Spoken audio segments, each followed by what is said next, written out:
4:36, and today we expect to learn more from Waterbury police after two people under the age of 18 have been charged with murder, both now accused of the shooting deaths over the 4th of July weekend outside of a nightclub in the city.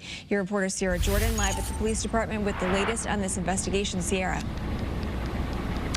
Good morning, Caitlin. This afternoon, Waterbury police are expected to give an update as two juveniles are facing murder charges in connection with that deadly shooting. The two suspects were arraigned on those charges yesterday. Two juveniles were taken into custody in New Britain last Friday after police executed arrest warrants in connection with the July 5th shooting.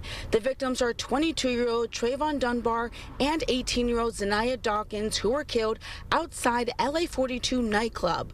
During the multi-agency operation, investigators recovered several handguns and other evidence. Both juveniles are facing serious charges, including murder, conspiracy to commit murder, and unlawful discharge of a firearm. Their names are not being released because of their age. The club this happened outside of is now closed. The Department of Consumer Protection tells us they canceled their liquor license after the shooting. We expect an update at 2 p.m. Waterbury police are asking anyone with information to reach out to the police department or Crime Stoppers if you know anything about this investigation. For now, your reporter live in Waterbury, Sierra Jordan, Channel 3 Eyewitness News. All right, Sierra, thank you.